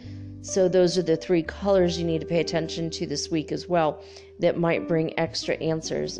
That's what God's kind of showing me. Also purple. A lot of purple purple robes in these cards. So it's like a golden white dress the first angel's wearing, and then a purple robe in the next 2 cards. So I don't know what that means. Or for some of you, so for your financial career opportunities, that's it. So what do we need to let go of in regards to love? This is the next set of cards. Love Oracle cards by Island Time Wellness. I love these cards. They're really cool. Okay, so what do we need to know in regards to love? The first card is cassette. What do we need to let go of was this answer. Cassette. Outdated thinking, conditioning, replaying events over in your head. Do you ever do that? Like an old cassette player. You don't need a cassette anymore. Dude, we're downloading digital music now. Why do you have a cassette player? We don't need that anymore. There's free music online on YouTube, right? So the cassette is a funny kind of a card, because it's like, what's even a cassette? If you're really young, you might kind of be wondering what the fuck I'm talking about right now. But maybe not. A lot of the younger generation actually do know about the older technology. When I was a kid, boy, cassettes were the thing. This is before we had CDs, before DVDs and CDs and any disc-like thing. We had records and we had cassettes. because that's where the newest thing when I was in high school. And they had tape, and it's just tape. And they would get stuck, and they would just be, oh God, they would break, and you would cry. You're like, I used all of my allowance to pay for this, and it got stuck in my machine, and the tape broke, and now I can't listen to Boy George anymore, and I'm so pissed off. I mean, for real though, the struggle was real. But outdated thinking, what do we need to let go of? Outdated thinking, old conditioning, replaying events over and over in your head. Have you ever done that? Have you ever had an argument with a lover or an ex, and you're still replaying that shit in your head like 10, 20 years later, maybe even, a couple months later, and it's over. The relationship's over. Why do you keep playing in your head? You know what? Let it go. Meditation brings answers, right? Even from the other question. So what do we need to know love-wise? We need to let go of all of the old cassettes, all the old tapes, all the old programming, all the old conditioning. It's time for a new outlook. So what about now? So the next card I got, what do we need to know about love? And this is whether or not you're consciously single and staying that way, you're in a love relationship with a soulmate or twin flame, or you're waiting for your soulmate or your twin flame, or you're just starting to date again. These the overall questions, what do we need to know in love right now? So talking was the next one. So you might be talking to some people. You might be telepathing with your twin flame, or just kind of starting to flirt or talk to people, kind of maybe getting yourself out there. And even if you're single and consciously going to stay that way, you might just be making new friends, right? So talking is a card we got. Interested, conversing more, awaited message arrives. You're going to get a message from somebody that either you're interested in or who's interested in you, and that's coming soon.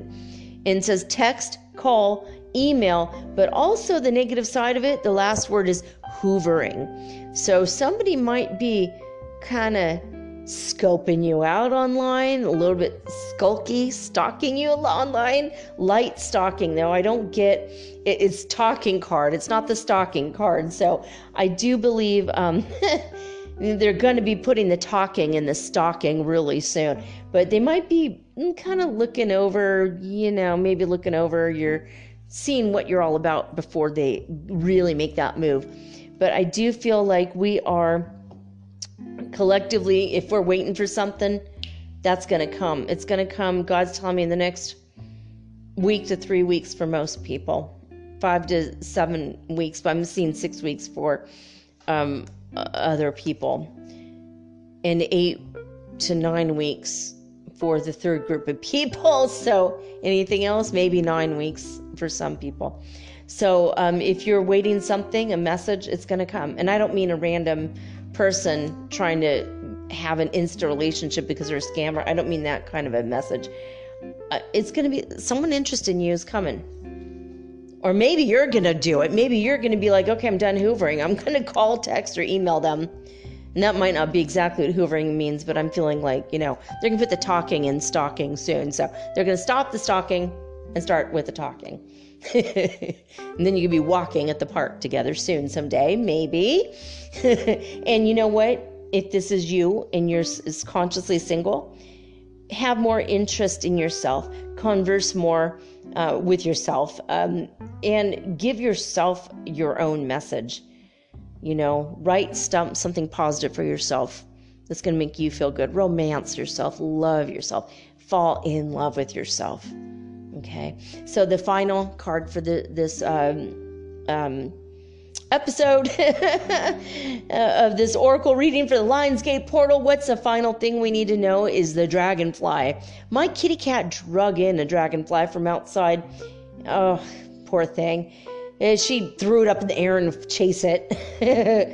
And dragonfly in your home, it means something very specific. You can look it up. But this, in a love relationship or love coming, if you're single, or if you're remaining consciously, either way, no matter what your love situation is, the dragonfly is the final card, and this is what we need to know. It's coming, and what we need to know is this: be lighthearted. Be lighthearted. Be lighthearted. Finding out things and things that are coming to light. And this is down below the truth card too, by the way. So things coming to light, and also what do we need to do? We need to adapt. We need to change, and we need to heal. What's coming to light? The way that we can adapt, change, and heal. The way we will be finding out the truth. It's funny. It's like in the column, finding out the truth. So we're going to be lighthearted about things. We might find out things we like about someone we didn't know liked us. Wow, that's going to be amazing. Things are going to come to light, but it's a dragonfly. And I think that dragonflies are magical. And I think our love lives, whether we're single or in a relationship or waiting for someone or starting something, no matter what the situation is, it's going to be very positive. I think it's going to be very magical. And I'm just feeling like this is happening. We're adapting, we're changing, we're healing. We're learning to be more lighthearted. And we are finding out things that are coming to light that will help us to be more lighthearted. I liked that person for years. Turns out they liked me too. Why didn't they talk to me? Well, they were hoovering over my Facebook for years, but I just found out they were too shy. Damn. Well, snap. Maybe that's the situation for someone. All right, well, that's it, guys. I love you. I love each and every one of you so, so much. I'm so grateful to have you listen to my podcast. For those of you who have contacted me, I'm grateful for that. If you want a reading, I'm open for readings again. So here we go. Contact me at mermaidgirl888 on Instagram. I'll hook you up if you DM me. We'll talk about it. We'll talk about your reading, and that's it. I'll be back tomorrow with all unique and original programming, just like always. But until then, I am signing off with peace and joy and the high vibes of the holy fifth dimension. Until next time, guys, peace.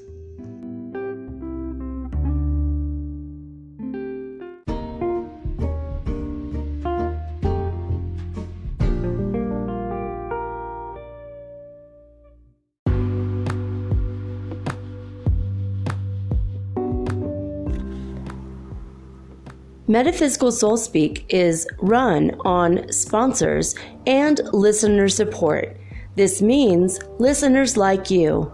If you are so inclined to support my efforts and my little podcast, please visit me at anchor.fm/metaphysical and pledge an amount of your choosing today.